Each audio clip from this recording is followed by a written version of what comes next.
여러분, 혹시 여러분도 겨울이 다가오면 피부가 건조해지고 거칠어지는 것을 느끼시나요? 건조한 공기와 차가운 바람 때문에 쉽게 거칠어지고 민감해지곤 하는데요. 차가운 바람과 낮은 습도로 인해 피부가 쉽게 건조해지는 계절 겨울.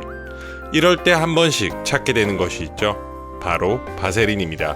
바세린은 단순한 보습제를 넘어 다양한 활용도를 자랑하는 만능 아이템으로도 잘 알려져 있죠. 이번 영상에서는 겨울철 피부 건강을 지키기 위해 바세린을 어떻게 활용할 수 있는지 이야기해 보려고 합니다.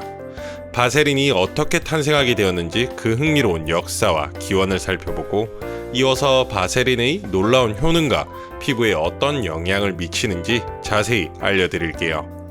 또한 바세린 사용 시 주의해야 할 점과 함께 바세린과 궁합이 좋은 아이템들을 소개하며 여러분의 피부 관리 루틴에 활용할 수 있는 유용한 팁들과 함께 여러분이 겨울철에도 촉촉하고 건강한 피부를 유지할 수 있도록 바세린의 모든 것을 낱낱이 파헤쳐 보겠습니다. 준비되셨나요? 그럼 바로 시작해 보겠습니다.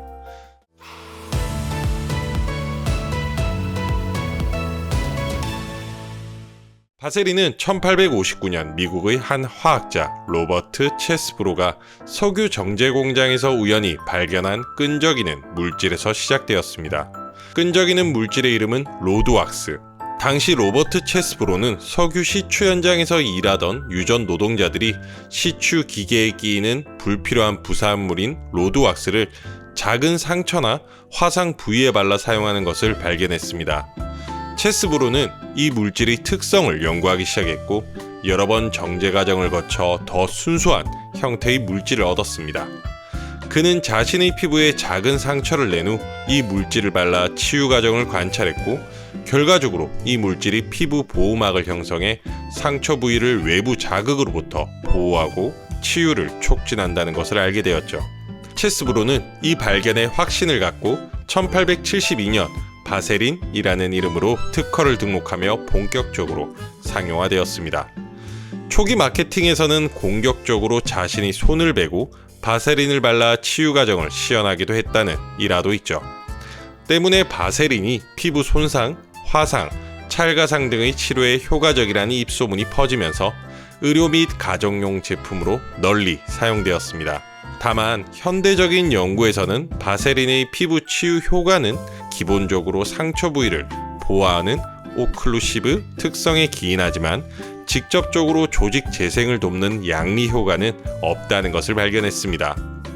체스브로의 관찰과 제품화 노력은 혁신적이었지만 과학적 검증과 현대적인 연구를 통한 바세린의 효능을 이해하는 것이 중요한 이유입니다. 그렇다면 오클루시브 특성이 무엇인지 궁금하지 않으신가요? 오클루시브란 피부 표면의 얇은 막을 형성하여 외부 자극으로부터 피부를 보호하고 피부 속의 수분이 증발하는 것을 막아주는 작용을 말합니다. 바세린의 보습 효과도 이 오클루시브 효과에 기반을 두고 있습니다. 이 오클루시브 효과를 기반으로 얻는 바세린의 첫 번째 보습 효과는 피부에 형성되는 보호막입니다. 바세린은 피부 위에 투명하고 얇은 층을 만들어 수분 증발을 방지합니다. 이는 특히 건조하거나 찬 공기에 노출된 피부를 보호하는 데 효과적이죠. 피부가 건조해지는 주요 원인 중 하나는 환경적 요인으로 인한 수분 손실인데, 바세린은 이러한 수분 손실을 최소화하여 피부를 오랜 시간 촉촉하게 유지합니다. 두 번째, 손상된 피부 장벽의 강화입니다. 피부 장벽이 손상되면 수분 손실이 가속화되고 외부 자극에 취약해집니다. 바세린은 피부 장벽을 보강하여 외부 자극으로부터 피부를 보호하는 동시에 장벽 기능을 회복하도록 돕습니다. 세 번째, 보습력의 유지입니다. 바세린 자체는 수분을 공급하는 역할을 하진 않지만 이미 피부에 존재하는 수분을 효과적으로 가둬줍니다. 이렇게 바세린의 보습 효과는 건조한 계절이나 공기가 건조한 환경에서 특히 뛰어난 효능을 보입니다. 그럼 바세린의 보습 효과를 실제 활용할 수 있는 방법을 알려드려야겠죠. 겨울철 발 뒤꿈치가 갈라지거나 각질로 인해 고생하시는 분들 계시죠? 바세린을 발에 충분히 바른 후 양발을 착용하고 주무세요. 아침에 부드럽고 촉촉한 발을 경험하실 수 있습니다. 마찬가지로 외부 환경에 자주 노출되는 손, 건조하고 갈라진다면 바세린을 충분히 바른 후 면장갑이나 위생장갑을 착용하고 주무시면 됩니다. 이외에도 팔꿈치, 무릎, 등, 거칠고 건조해지기 쉬운 부위에 바르면 피부를 부드럽고 매끄럽게 유지할 수 있습니다. 겨울철 또 하나의 고민거리, 갈라지고 각질이 부각되는 입술이죠. 입술은 피부가 얇아 건조와 갈라짐에 특히 취약한 부위 중에 한 곳인데요. 그럴 때 바세린을 립밤 대용으로 사용하면 입술을 부드럽게 가꿀 수 있습니다. 마지막으로 눈가 주름 완화에 필수로 사용하시는 아이크림, 바세린으로 아이크림을 대체할 수 있다는 사실 알고 계신가요? 눈 주변의 피부는 매우 얇고 민감하기 때문에 수분 손실에 취약하죠. 이럴 때 바세린을 소량 더 발라주세요. 눈가 피부의 수분을 가둬주는 효과가 있어 눈가 주름을 완화할 수 있습니다. 눈가 외 목주름에도 함께 사용해 주셔도 됩니다. 사용하시는 수분크림이 있다면 수분크림에 소량을 섞어 함께 사용해 주시면 더 큰 효과가 발휘됩니다. 여기서 의문점이 생기는 분들이 계실 텐데요. 보습 효과가 높은데 수분크림과 함께 섞어서 써야 하나요? 네, 맞습니다. 영상 앞부분의 오클루시브 효과 기억나시나요? 바세린은 피부에 수분을 직접 공급하는 것이 아닌 수분을 가둬주는 역할을 합니다. 수분 보호막을 만들어주는 것이죠. 그렇기 때문에 수분크림이나 미스터를 사용한 후 마지막에 덧발라주시는 것이 가장 효과적입니다. 수분크림이 아닌 수분을 가둬두는 보습제의 역할을 하는 것 꼭 기억해주세요. 그렇다면 바세린 하루 중 언제 바르는 것이 가장 좋을까요? 바세린을 사용해보신 분들이라면 아시겠지만 가볍게 바를 수 있는 스킨케어 제품은 아닙니다. 석유 찌꺼기에서 유래된 물질이므로 번들거리며 묵직한 제품이죠. 따라서 밤에 발라주시는 것이 좋겠죠. 제가 바세린에 관해 주변인들에게 얘기를 하다 보면 몇몇의 지인들이 꼭 되묻는 질문이 있습니다. 바세린 석유 찌꺼기로 발암 물질이라는데 안전한가요? 2016년 바세린이 주성분인 페트롤라툼 성분을 EU에서 발암 위험 가능성이 있는 물질로 분류됐다는 기사들이 있었습니다. 이 페트롤라툼 젤리를 추출하는 과정에서 원유에서 자주 발견되는 다환 방향족 탄화수소가 발견될 수 있기 때문이었는데요. 해당 물질을 쉽게 알려드리면 숯불이나 탄 음식에서도 발견될 수 있는 발암 물질입니다. 하지만 현대에 사용되는 의료용 및 화장품용 바세린은 철저히 정제된 석유 젤리로 만들어져 PAHS와 같은 유해 물질은 제거된 상태로 공급되고 있기 때문에 안전한 제품으로 간주하고 있습니다. 국제암연구소에서도 바세린을 발암성 물질로 분류하지 않았으며 미국 식품의약국과 유럽연합의 화장품 규정에서도 안전한 성분으로 인정하고 있는 것이 근거가 되는 것이죠. 두 번째로 상처에 사용해도 되나요? 라는 질문을 많이 받습니다. 과거 체스브로는 스스로 몸에 상처를 내어 바세린을 바르는 것을 시연했다고 말씀드렸는데요. 바세린이 만병통치약은 아닙니다. 상처가 있는 부위 등에는 사용을 자제해 주시고 특히 화상, 면적이 넓은 상처 부위에는 절대 사용하지 않으시길 당부드립니다. 바세린은 단독으로도 뛰어난 보습과 보호 효과를 제공하지만 효능을 더 극대화시킬 수 있는 아이템이 있습니다. 바로 알로에 젤인데요. 바세린과 알로에 젤을 섞어 사용하면 피부 진정과 보습 효과를 동시에 누릴 수 있습니다. 햇볕에 탄 피부를 진정시키거나 자극받은 피부를 빠르게 회복시킬 때 유용한데요. 알로에 젤과 바세린을 1:1 비율로 섞어 얼굴, 팔, 다리 등 필요한 부위에 발라주시면 됩니다. 두 번째, 에센셜 오일입니다. 라벤더 오일, 티트리 오일, 로즈힙 오일 등 에센셜 오일을 바세린에 몇 방울 섞어 사용하시면 보습과 피부 케어 효과가 향상됩니다. 손톱의 큐티클 제거나 발 뒤꿈치 각질 제거 시 사용해보세요. 보습과 더불어 피부 재생에 도움을 줍니다. 세 번째, 설탕입니다. 설탕과 바세린이 만날 경우 훌륭한 스크럽제가 될 수 있는데요. 각질이 부각되는 입술이나 거친 손, 발의 각질을 제거하는 데 효과적입니다.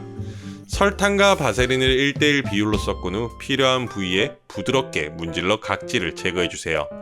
그런 다음 따뜻한 물로 헹구고 보습제를 덧발라 주시면 됩니다. 자, 그럼 바세린의 주의사항에 대해서도 알려드려야겠죠?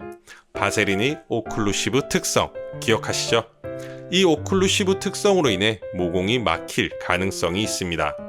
만약 여드름이 잘 생기는 피부라면 사용 전 반드시 소량으로 테스트를 해보는 것이 좋습니다.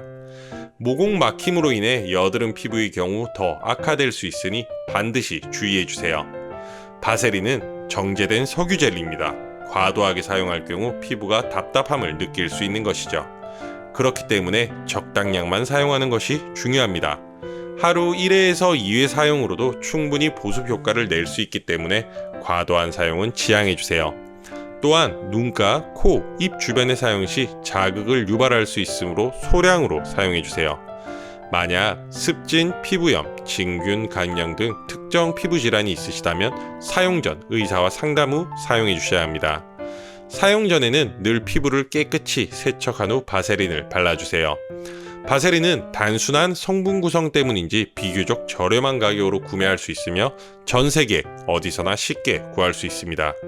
우리가 흔히 사용하는 브랜드의 바세린 외에도 다양한 브랜드의 바세린들이 있는데요. 정제되지 않은 저품질 제품을 사용할 경우 불순물에 대한 우려가 있을 수 있으니 꼭 신뢰할 수 있는 브랜드의 제품을 사용해 주세요. 마지막으로 바세린을 소량씩 바르다 보면 혹은 계절이 지나 사용하지 않게 될 경우 남은 바세린을 어떻게 활용하면 좋을지 고민하신 분들이 계신가요? 건강꽃 필 무렵이 생활 속 바세린 사용 팁 알려드릴게요. 첫 번째, 향수를 뿌리기 전 뿌릴 부위에 바세린을 얇게 펴바른 후 뿌려보세요. 향 지속력에 도움을 줍니다. 두 번째, 요즘 원목 가구들 많이 구입하시죠? 나무 가구의 작은 흠집이 있는 경우 바세린을 바르면 흠집이 덜 보이고 표면이 매끄러워집니다. 세 번째, 가죽 신발, 가방, 가죽 재킷에 바세린을 소량 바르면 가죽이 부드럽고 윤기나게 유지됩니다. 자, 오늘은 이렇게 바세린에 대해 알아보는 시간을 가졌습니다. 바세린은 피부 보습, 보호에 활용 가능성을 가진 만능템이라는 점 알게 되셨나요? 건조한 겨울철은 물론 피부 건강을 유지하고 싶을 때 바세린은 좋은 선택이 될 수 있습니다. 우리는 모두 저마다의 피부 고민을 가지고 있죠. 어떤 분은 건조한 피부를 관리하고 싶을 수도 있고 또 다른 어떤 분은 트는 입술이나 갈라진 발 뒤꿈치 때문에 고생하고 계실지도 모릅니다. 바세린은 이런 피부 고민을 해결해줄 간단하면서도 효과적인 아이템입니다. 하지만 모든 제품이 그렇듯 자신의 피부 상태와 상황에 맞게 사용하는 것이 가장 중요하다는 점도 잊지 마세요. 오늘 소개해드린 바세린의 활용법과 꿀팁이 도움이 되셨기를 바랍니다. 오늘의 바세린 이야기를 이렇게 마무리하겠습니다. 혹시 이번 영상을 보시면서 이해가 안 되거나 궁금하신 부분, 그리고 여러분의 건강과 관련된 질문을 댓글로 달아주세요. 앞의 영상에서도 많은 분들이 건강상 궁금한 점을 많이 질문해 주셨습니다. 다행히도 모든 분들의 질문에 답변 드릴 수 있었습니다. 이번에도 건강꽃 필무렵이 최대한 빠르게 답변 드리겠습니다. 오늘의 내용이 구독자님들에게 도움이 되었다면 구독과 좋아요 부탁드립니다. 그리고 알림 설정도 꼭 하셔서 다음에 나올 건강 정보도 놓치지 마세요. 이상 건강꽃 필무렵이었습니다. 오늘 하루도 행복하세요.